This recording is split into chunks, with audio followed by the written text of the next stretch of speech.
Assalamu alaikum. We are studying different types of pollution. Land pollution जो है वो basically जो है आपकी ज़्यादातर वो सॉलिड वेस्ट की वजह से क्रिएट होती है। तो इसलिए जो लैंड पोल्यूशन में हमारा जो ज़्यादा जो फोकस है जिसको हम डिस्कस कर रहे हैं वो सॉलिड वेस्ट पोल्यूशन है। तो लेट्स सी क्या what is solid waste pollution.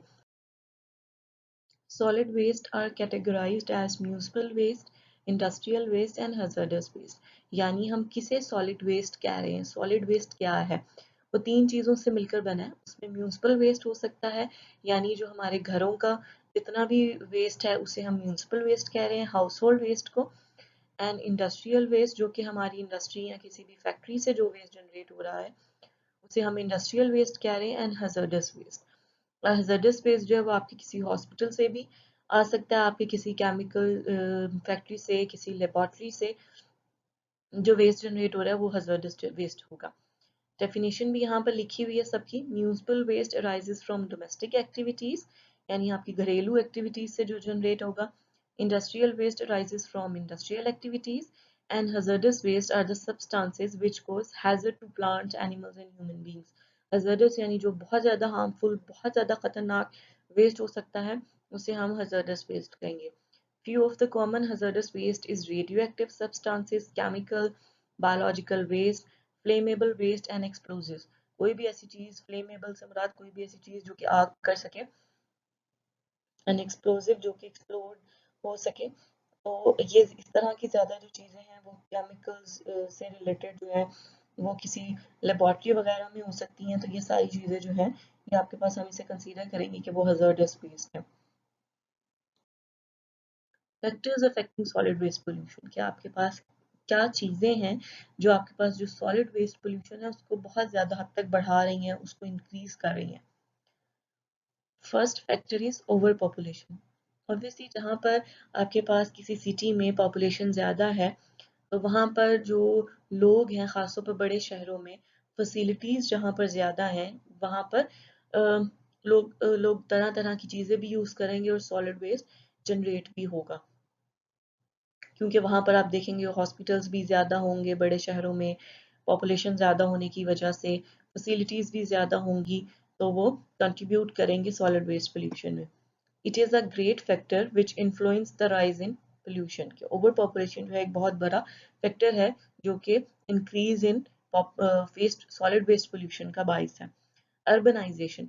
Solid waste is an urban problem where people have the habit of using a variety of commodities and discarding them afterwards. Commodities का मतलब है यानी वो different facilities use करते हैं।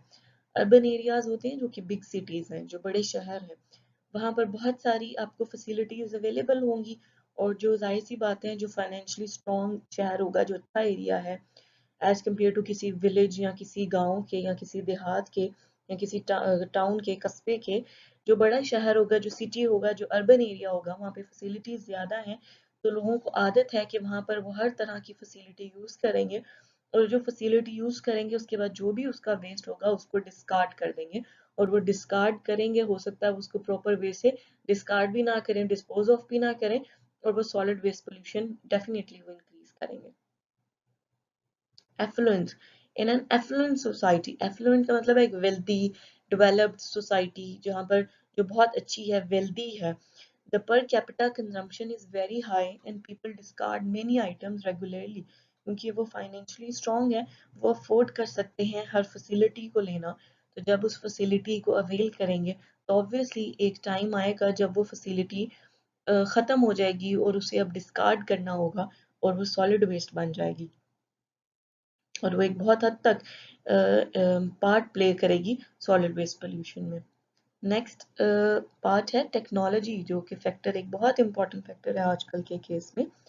It has changed the culture of using things. It is distinctly apparent in package industry for most economic goods. उन्होंने कहा जो हमारी आजकल की पैकेजिंग इंडस्ट्री है वो सबसे ज़्यादा इसमें इफेक्ट कर रही है। वो किस तरह कर रही है, आप देखेंगे कि पहले जैसे आपको याद होगा कि हम जो बॉटल्स लेते थे, जैसे कोक की बॉटल या शिज़ान या कोई भी इस तरह की कोई हम ड्रिंक यूज़ करते थे, तो वो हमें रिटर्नेबल ग्लास बॉटल्स होती थी जो कि हमें रिटर्न करनी होती थी शॉपकीपर को। लेकिन अब आपको हर साइज में जो बॉटल है वो आपको प्लास्टिक बॉटल्स में दस्तयाब होती है, अवेलेबल होती है, और वो आपको किसी भी शॉपकीपर को वापस नहीं करनी होती। तो ये, और जो वो जो प्लास्टिक बॉटल्स हैं वो फिर आप उनको रिफ्यूज करते हैं, आप उनको सॉलिड वेस्ट की तरह ट्रीट करेंगे, आप उनको एक डिस्पोज ऑफ कर देंगे। तो ये एक बहुत बड़ा पार्ट है टेक्नोलॉजी का सॉलिड वेस्ट पोल्यूशन को इंक्रीज करने में। यही बात यहाँ पर उन्हें डिटेल में लिखती है। For example, the returnable glass container or bottles are being replaced by non-returnable cans and plastic containers and plastic bottles, कि हमें उन प्लास्टिक बॉटल्स को वापस करने की ज़रूरत नहीं है, since packaging materials like those made from plastic and non-biodegradable, they are largely responsible for causing solid waste pollution। जैसे कि हमें पता है कि नॉन बायोडिग्रेडेबल कौन सी चीज़ें हैं जो कि खुद ब खुद एक नेचुरल प्रोसेस से ब्रेक डाउन नहीं होती, जो ख़त्म नहीं होती, जो लंबे अरसे तक हमारे साथ इस अर्थ पर प्रेजेंट रहती हैं और वो सॉलिड वेस्ट क्रिएट करती हैं। और प्लास्टिक भी नॉन बायोडिग्रेडेबल चीज़ है जो कि एज इट इज़ हमारे पास हमारे इन्वायरमेंट में प्रेजेंट रहता है और वो सॉलिड वेस्ट क्रिएट करेगा। ये हमारे पास कुछ फैक्टर्स हैं जो सॉलिड वेस्ट को, जो बहुत हद तक जो इंक्रीज हुआ है वो हमारे पास इन फैक्टर्स की वजह से इंक्रीज हुआ है। नेक्स्ट हम देखने जा रहे हैं कि उस सॉलिड वेस्ट पोल्यूशन के इफेक्ट क्या क्या हो सकते हैं इन्वायरमेंट पे। Solid waste can pollute air, water, and soil and leave various environmental impacts and cause health hazard due to improper handling and transportation। जब आप किसी चीज़ को प्रॉपर डिस्पोज ऑफ नहीं करें सॉलिड वेस्ट को, एक आम सी बात है, एक एग्जांपल है कि अगर आपके घरों में बहुत देर तक आपका वेस्ट पड़ा रहे, आपके किचन में आपका किचन वेस्ट अगर आप बहुत देर तक उधर पड़ा रहे हो और आप उसको डिस्पोज ऑफ नहीं करें, आप अपने घर से बाहर उसको ना फेंकें या कहीं घर से बाहर, यानी उसको एक प्रॉपर डिस्पोज ऑफ जो तरीका है या सॉलिड वेस्ट मैनेजमेंट जो अथॉरिटी है उस तक वो ना पहुंचे, तो उससे क्या होता है कि आपको खुद ब खुद स्मेल, एक जो है वो वेस्ट जो है वो किचन वेस्ट जो होगा वो आपको एक स्मेल क्रिएट करना शुरू कर देगा, जो कि ऑब्वियसली आपको अनॉय करेगी, आपको परेशान करती है और वो फिजिबल नहीं होती। अब वहाँ पर सांस नहीं ले सकेंगे, वो इतनी ज़्यादा हद तक बुरी हो जाएगी। तो ऑब्वियसली कि ये सारी जो सॉलिड वेस्ट है वो पोल्यूट करता है हमारे इन्वायरमेंट को। These adverse effects are seen on health and environment. Some of them are as follows. तो सबसे फर्स्ट जो हमारे पास इम्पैक्ट है वो है leachate from refuse dumps percolates into the soil and contaminate underground water। जो हमारे पास हम अगर सॉलिड वेस्ट को कहीं भी हम डंप करते हैं, सपोज हम किसी एक प्रॉपर चैनल के थ्रू डिस्पोज ऑफ नहीं कर रहे, हम अपने आसपास कोई भी, हमने देखा हमारे पास एक आम प्रैक्टिस है कि हम किसी भी कोई भी खाली प्लॉट देखते हैं और उस पर अपना सॉलिड वेस्ट जो है वो डंप कर देंगे। उससे क्या नुकसान होगा? उससे नुकसान ये होता है कि जो सॉलिड वेस्ट बहुत हद तक एक जगह पर सॉइल पर पड़ा रहेगा, प्रेजेंट रहेगा, तो उसका जो लिक्विड है वो सॉइल जो है वो उसको अब्जॉर्ब करना शुरू कर देगी। तो वो जो लिक्विड सॉलिड वेस्ट से जनरेट होगा, उसे हम लीचेट कहते हैं। वो जब सॉइल में अब्जॉर्ब होगा तो ऑब्वियसली वो जो सॉइल के नीचे ग्राउंड वाटर प्रेजेंट है वो उसको कंटामिनेट करेगा, और वो पोल्यूटेड होगा तो ऑब्वियसली वो वाटर को भी पोल्यूट कर रहा है। नेक्स्ट इफेक्ट है scavengers and stray animals invade the roadside garbage and litter the waste over large area causing much aesthetic damage to the atmosphere। जब आप किसी भी आम जगह पर, अगर आप जो कि यूज की एक जगह है लेकिन आप एक प्लॉट खाली देखा है किसी की, वो कोई देखने वाला नहीं है, आप वहां पर डंप करने और वहां पर देखते देखते हुए आसपास के सारे लोग वहां पर एक डंप कर रहे हैं, कोई प्रॉपर वे नहीं है डिस्पोज ऑफ करने का, तो वहां कर जो स्ट्रे एनिमल्स और जो आसपास के जो एनिमल्स होंगे वो ऑब्वियसली उस गार्बेज के साथ उसको इधर उधर उसको देखेंगे और उसको यूज करेंगे, उसमें से अपने मतलब की चीज लेने की कोशिश करेंगे, उसको अपना फूड के तौर पर लेने की कोशिश करेंगे। लेकिन उसमें क्या होगा कि वो उस जो वेस्ट है उसको बहुत ज्यादा एरिया पे फैला देंगे और वो एस्थेटिकली हमारे एटमोसफेयर को डैमेज करेगा। ऑब्वियसली वो स्मेल भी क्रिएट करेगा, वो जगह जगह जो है उसको ले जाकर वो उसको डंप करेंगे, उसको फेंक देंगे, तो वो एस्थेटिकली जो है वो फिजिबल नहीं होगा। जो नंबर थर्ड इफेक्ट है सॉलिड वेस्ट पोल्यूशन का वो है waste products when burnt like plastics and rubber pollute the atmosphere with noxious fumes. Noxious से मुराद है harmful fumes. यानी जब आप वेस्ट प्रोडक्ट्स को बर्न करेंगे जैसे कि आप प्लास्टिक या किसी रबर से बनी हुई चीज़ को आप आग लगा रहे हैं उसको जलाएंगे तो वो खतरनाक किस्म के हार्मफुल जो फ्यूम्स हैं जो धुआं है जो स्मोक है वो जो एटमॉस्फेयर में रिलीज करेगा तो वो हमारे लिए नुकसानदेह होगा क्योंकि हमने उसी एटमॉस्फेयर में उसी हवा में हमने सांस लेना है और वो हमारे हेल्थ को डिस्टर्ब करेगा Organic solid wastes emit obnoxious odor on their decomposition and make the environmental polluted. जो सॉलिड वेस्ट होगा उसमें जो किचन वेस्ट होता है वो ऑर्गेनिक वेस्ट होता है और वो ऑर्गेनिक वेस्ट जब डीकम्पोज होगा जो भी ऑर्गेनिक चीज होती है वो वक्त के साथ साथ डीकम्पोज हो जाती है और जब इसीलिए किचन वेस्ट से जो मैंने बात की थी कि स्मेल आती है वो इसीलिए आती है तो वो ऑब्नॉक्सियस ओडोर यानी बहुत ज़्यादा पेनफुल जो आपको ओडोर होगी बहुत ज़्यादा शदीद किस्म की ओडोर उससे जनरेट होगी और ऑब्वियसली वो एनवायरनमेंट को पोल्यूट करेगी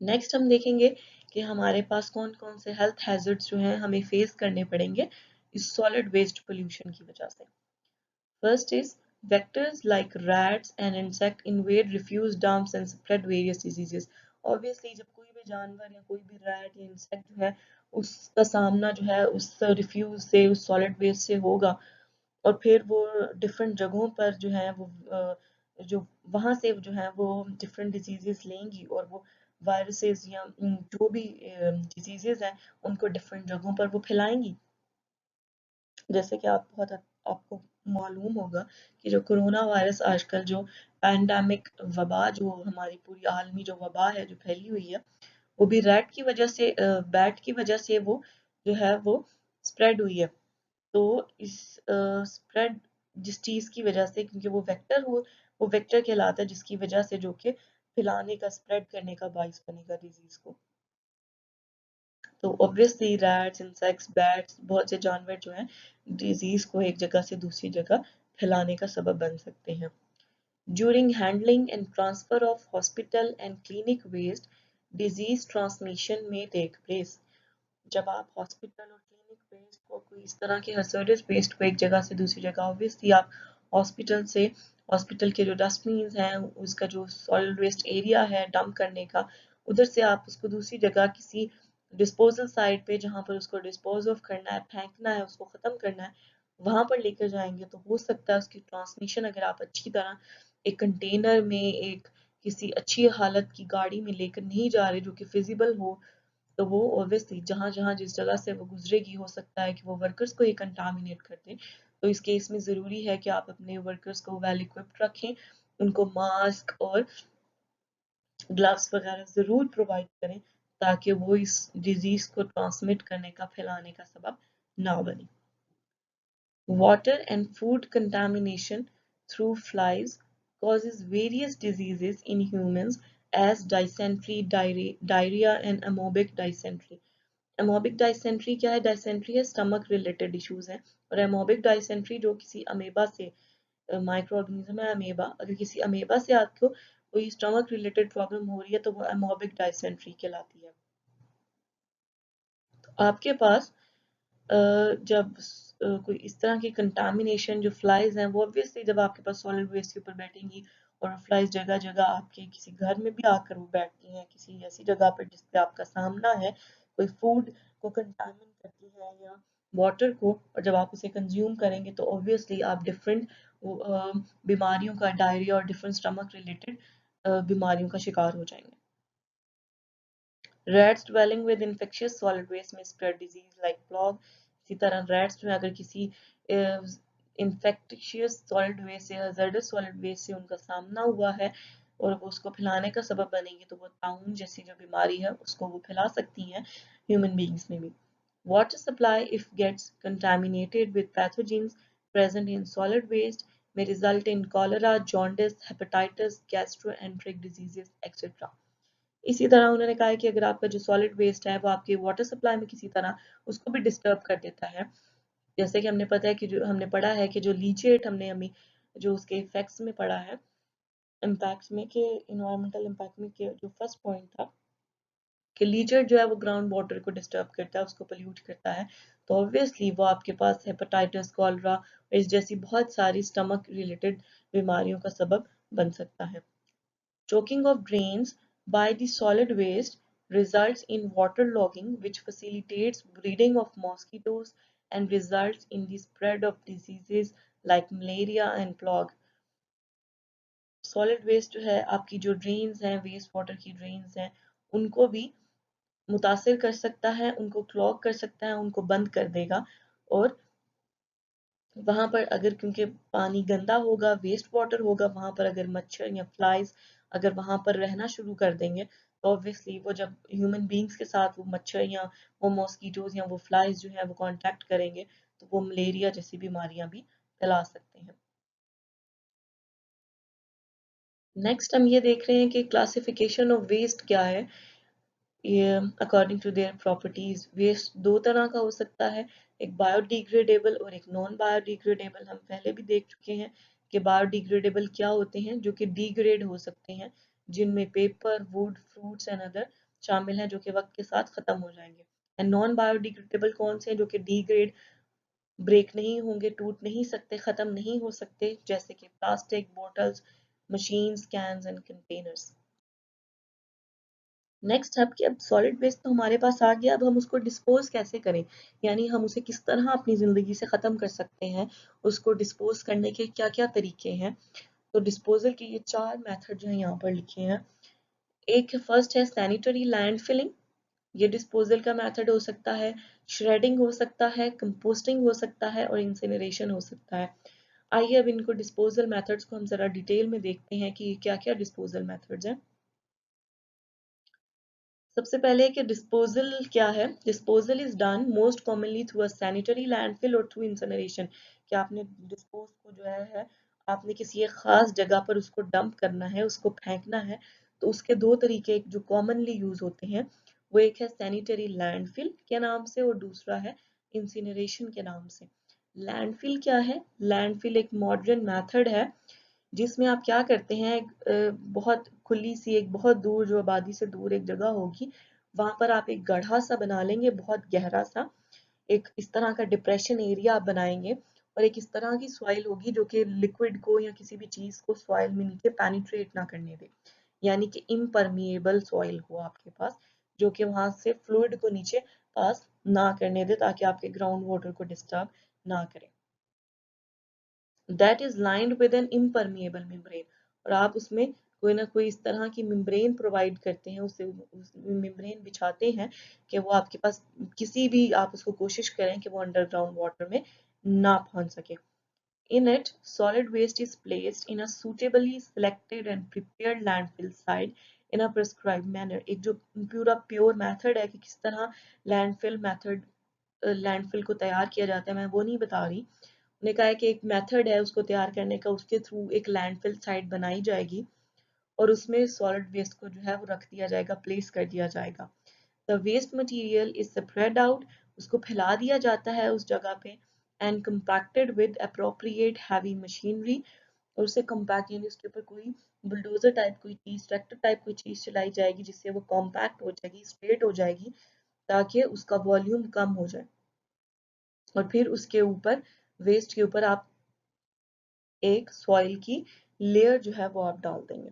फर्दर नेक्स्ट स्लाइड में जो है इसकी पिक्चर आएगी, तो उससे आपको ये मजीद क्लियर हो जाएगी। इंसिनरेशन है नेक्स्ट डिस्पोजल का मेथड। इंसिनरेशन क्या है? इंसिनरेशन है सॉलिड वेस्ट को जलाना, आम अल्फाज में जिसे हम कह सकते हैं।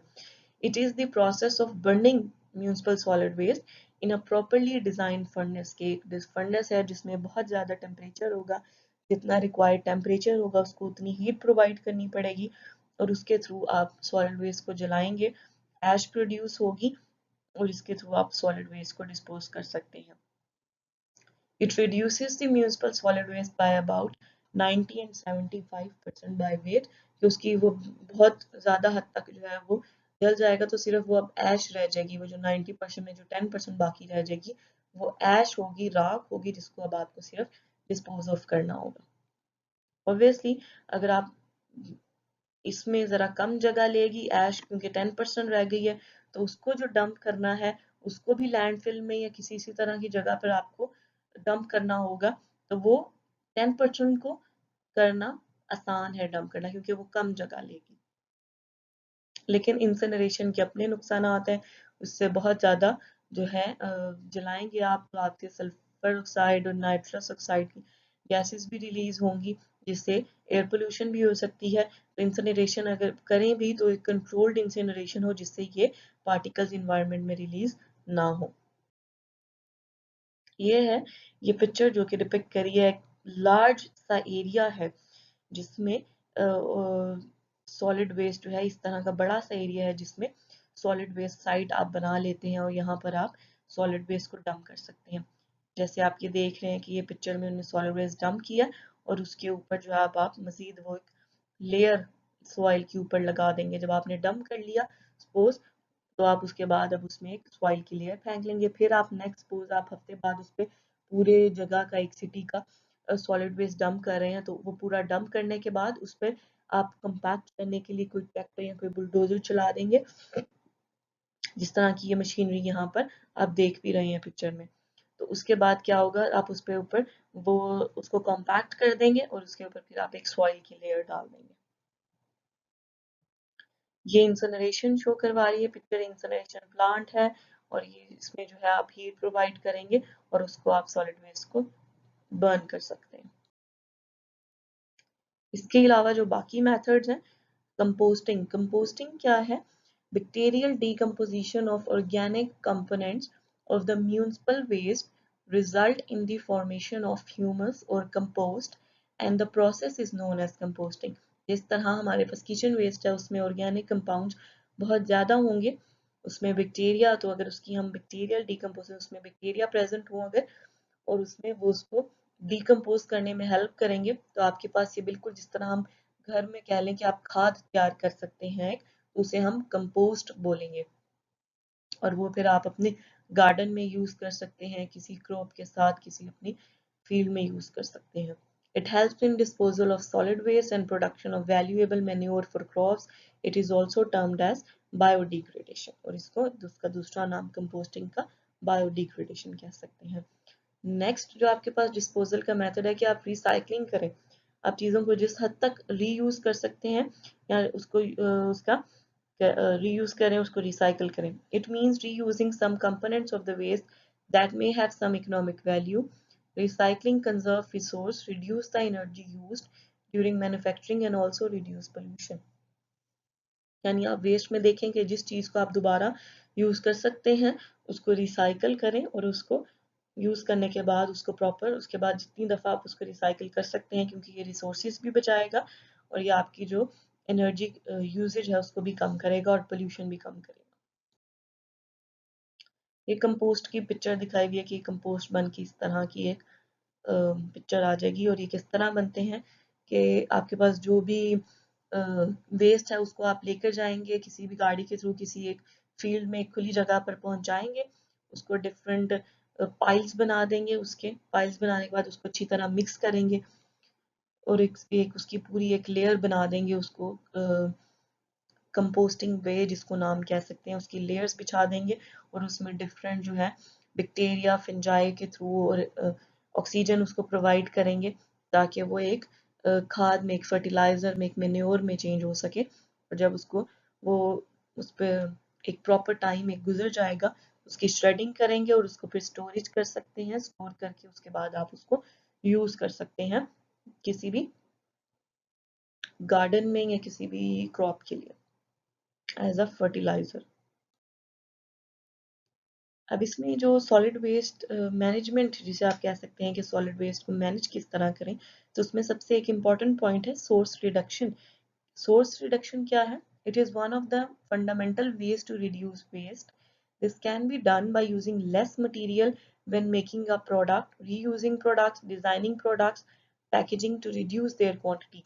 कि जब आप कोई चीज़ तैयार कर रहे हैं, तैयार करते वक्त ही आप इस बात का ध्यान रखें कि आप कोई भी चीज़ एक्स्ट्रा ना यूज़ करें, उसको कम से कम यूज़ करें। कोई चीज़ अगर दोबारा यूज़ हो सकती है, रीयूज़ हो सकती है, उसको दोबारा से यूज़ करें। Individually, one can reduce the use of unnecessary items which cause solid waste। अब अपनी जगह पर इंडिविजुअली फर्दन फर्दन हर कोई शख्स जो है अपनी सतह पे ये इंश्योर करे कि जो वो रिसोर्स यूज कर रहा है उसे वाइजली यूज करे और रिसोर्स को नाजायज तौर पर अननेसेसरीली उसको यूज ना करें। ये एक वेस्ट मैनेज करने की एक हिरारकी है, एक बहुत इंपॉर्टेंट ये हिरारकी है जो कि आप सबको आनी चाहिए। इसमें ये दिखाया गया है कि आपके पास जो ये जैसे आप ऊपर से नीचे जा रहे हैं तो आपके पास ये सबसे डिजायरेबल ऑप्शन है। आपको कोशिश करनी चाहिए कि आप वेस्ट को रिड्यूस करें, यानी जब आप कोई प्रोडक्ट बना रहे हैं तो आप कुछ भी काम करें, कोई भी काम करें, तो आप ये कोशिश करें कि जिस हद तक कम से कम वेस्ट जो है वो प्रोड्यूस करें। जितनी भी आप कम से कम मिकदार वेस्ट की जनरेट करें वो बेहतर है। और अगर वेस्ट जनरेट हो गया है उसके बाद आप ये देखें कि उसको डिस्पोज ऑफ करने से पहले अगर आप किसी चीज़ को दोबारा यूज कर सकते हैं उसे रीयूज करें। Use material more than once, उसको जिस हद तक आप कोशिश कर सकते हैं कि चीज़ें रीयूज हो सके उसे रीयूज करें। नेक्स्ट जो आप कर सकते हैं, अगर कोई चीज़ रीयूज नहीं हो सकती उसे रिसाइकल करें, यानी एक चीज़ को आप किसी दूसरे प्रोडक्ट में चेंज करके आप उसको दोबारा यूज कर सकते हैं। जैसे कि हम किचन वेस्ट है वो, उसे अगर हम कंपोस्ट तैयार कर रहे हैं तो हमने वेस्ट से एक फर्टिलाइजर बना दी है, एक मेन्योर बना दी है, खाद बना दी है। तो वो क्या है कि आपने उस मटेरियल को, वेस्ट को यूज करके एक नई चीज बना दी है। तो वो जो नया प्रोडक्ट होगा वो आपने एक चीज को रिसाइकल कर लिया है। रिकवर, रिकवर क्या है? Recover energy and metal from waste. ये जो वेस्ट है उसमें से आप कोई एनर्जी जनरेट कर रहे हैं या जिस हद तक कोई मेटल आप उसमें से दोबारा उसमें से निकाल सकते हैं और उसको एनर्जी के लिए कन्वर्ट कर सकते हैं, हीट जनरेट कर सकते हैं, स्टीम या कोई भाप जनरेट कर सकते हैं, वो करवा लें तो ये रिकवरी कहलाएगी। और सबसे जो लीस्ट डिजायरेबल ऑप्शन होती है वो है डिस्पोजल, यानी आपको सबसे एंड पे ये कोशिश करनी चाहिए कि आप उसको डिस्पोज ऑफ करें। जैसे आप प्लास्टिक बॉटल्स हैं आप उनको रीयूज कर सकते हैं। आप जिस हद तक, जैसे अगर आप कोक की बॉटल सपोज यूज कर रहे हैं, आप उस कोक की बॉटल को अच्छी तरह वॉश करके आप उसको वाटर बॉटल यूज कर सकते हैं, उसको वाटर बॉटल बना सकते हैं। तो ये आपने एक चीज को रीयूज कर लिया है। तो इसी तरह ये अच्छी ऑप्शंस हैं, रिड्यूस करना, रीयूज करना। लेकिन जैसे जैसे आप इस हिरारकी में नीचे आ रहे हैं, जो सबसे डिस्पोजल है वो सबसे लीस्ट ऑप्शन है, ये सबसे एंड पे आपको ऑप्शन होनी चाहिए। आपको कोशिश करनी चाहिए आप रिड्यूस करें, रीयूज करें, रिसाइकल करें, रिकवर करें, और सबसे एंड पे जो चीज़ बच जाए जो कि जिसका आप कुछ भी नहीं कर सकते, ना उसे रीयूज कर सकते हैं, ना उसे रिसाइकल कर सकते हैं, ना उसमें से कुछ रिकवर कर सकते हैं, तो फिर आप उन चीज़ों को डिस्पोज ऑफ करें, लैंडफिल के थ्रू या इंसिनरेशन के थ्रू। नेक्स्ट बताया गया है कि हमारे पास जो सॉलिड वेस्ट को मैनेज करने की जो अप्रोच है उसे हम इंटीग्रेटेड सॉलिड वेस्ट मैनेजमेंट कह सकते हैं। और ये क्या अप्रोच है, इस वो ये कहती है कि हम सॉलिड वेस्ट को कम कर सकते हैं 3 Rs के थ्रू। 3 Rs क्या है? 3 Rs से मुराद है रिड्यूस, रीयूज एंड रिसाइकल। आप देख रहे हैं कि ये तीनों वर्ड आर से शुरू हो रहे हैं और ये 3 R है, यानी 3 R है, तो इसलिए इसको हम कहते हैं ये 3 R स्ट्रैटेजी है। रिड्यूस हम देख चुके हैं कि consume less and live a simpler lifestyle. जिस हद तक आप चीज़ों को कम से कम रिसोर्स को यूज़ करें, कम से कम वेस्ट जो है उसको जनरेट करें। रीयूज करें चीज़ों को, rely more on items that can be use repeatedly instead of on throw away times. कि एक दफ़ा आपने चीज़ को यूज़ किया उसको फेंक दें, इस तरह ना करें। बाय नेसेसरी आइटम्स, ज़रूरत की जो चीज़ें हैं वो यूज़ करें। अगर आप किसी चीज़ को बोरो कर सकते हैं, रेंट से आप काम चला सकते हैं, तो उन चीज़ों को रेंट पे ले लें। Take a refillable coffee cup to class और to the coffee shop and use it instead of using the throw away cups. कि आप इस तरह के कप यूज़ करें जो कि आप बार बार यूज़ कर सकते हैं, बल्कि इसकी बजाय कोई प्लास्टिक का कप यूज़ करें जो कि आप उसको एक दफ़ा यूज़ करने के बाद फेंक दें। तो इस चीज़ को हमें डिस्करेज करना चाहिए। Recycling, separate and recycle paper, glass, cans, plastics, इस तरह की प्रोडक्ट्स जिनको आप रिसाइकल करके दोबारा यूज़ करें, कोई और चीज़ बना लें, एक नया मटीरियल बना लें। तो ये जो तीन जो अप्रोचेज हैं, रिड्यूस, रीयूज एंड रिसाइकल, ये 3 Rs कहलाते हैं। और ये एक इम्पॉर्टेंट स्ट्रैटेजी है जिसके थ्रू हम सॉलिड वेस्ट को मैनेज कर सकते हैं। अगेन जो है ये रिसाइकलिंग को एक दफ़ा फिर से उसके बेनिफिट्स बता रहा है कि रिसाइकलिंग करने से इन्वायरमेंट में ऑब्वियसली कम उसका बोझ पड़ेगा, डिग्रेडेशन उसकी कम से होगी, इन्वायरमेंट जो है हमारा साफ रहेगा। Making money out of waste, आप उसको रिसाइकिल करेंगे तो ऑब्वियसली आप जो दोबारा एक चीज़ को खरीदेंगे तो वो आपकी मनी को सेव कर रहा है। Save energy that would have gone into waste handling and product manufacturing, दफ़ा आपने चीज़ फेंक दी है तो वो अब उसका आपको नुकसान है, तो अगर आप उस चीज़ को सेव कर लें तो आप एनर्जी सेव कर रहे हैं। सेविंग थ्रू रिसाइकलिंग से किस तरह सेव कर सकते हैं? मेकिंग पेपर फ्रॉम वेस्ट से 50% एनर्जी, अगर आप किसी वेस्ट से पेपर बना लेते हैं तो 50% एनर्जी तो बचा लेगा जो कि नए पेपर बनाने में लगेगी। अगर आप वेस्ट पेपर बनाएंगे तो 50% कम एनर्जी यूज करेगा। Every ton of recycled glass saves energy equal to 100 litres of oil, और अगर आप एक ग्लास को दोबारा रिसाइकल कर लेंगे तो वो भी आपके पास 100 लीटर्स ऑफ ऑयल के बराबर एनर्जी सेव कर लेगा। ये सब चीज़ें ये बता रही है कि रिसाइकलिंग जो है एक गुड और एक अच्छी प्रैक्टिस है जो कि हमें इंश्योर करनी चाहिए। नेक्स्ट, रिड्यूस वेस्ट, उसी चीज़ का दोबारा कि जिस टेक्निक्स बताई गई हैं तो आप किस तरह रिड्यूस कर सकते हैं। ऑफिस में आप कम से कम पेपर वेस्ट करें, इसी तरह अपने जो मटेरियल्स हैं उनको इस तरह डिज़ाइन करें, इस तरह डिज़ाइन करें कि मटेरियल जो है वो कम से कम यूज़ हो। रीडिज़ाइन करें अपनी पैकेजिंग मटेरियल को, redesign packaging to eliminate excess material, कि कम से कम चीज़ें जो है वो वेस्ट हो जाए। Work with customers to design and implement packaging return programme, जिसमें जिस तरह वो ग्लास बॉटल वाली जो एग्जांपल थी कि जिसमें आपको चीज़ें रिटर्न करनी पड़े, आप वेस्ट ना बनाएं, प्लास्टिक वेस्ट जैसे हम बॉटल्स के जरिए बना रहे हैं। Switch to reusable transport containers, जिनको आप दोबारा दोबारा यूज़ कर सकें, इस तरह के कंटेनर्स यूज़ करें। रीयूज क्या है, इसी तरह टेक्निक है कि रीयूज किस तरह कर सकते हैं। Reuse office furniture supplies such as ink office envelope file folders and paper के पैटर्न, इन चीज़ों को यूज़ करें, फाइल एंड फोल्डर्स को। Use durable towels, table cloth, napkin, dishes, cups, इसी तरह आप इस तरह की चीज़ें ग्लासेस यूज़ करें, कप्स यूज़ करें। डिस्पोजेबल ना यूज़ करें जो कि एक दफ़ा आपने यूज़ की और फेंक दी, क्योंकि सॉलिड वेस्ट बहुत हद तक क्रिएट करता है।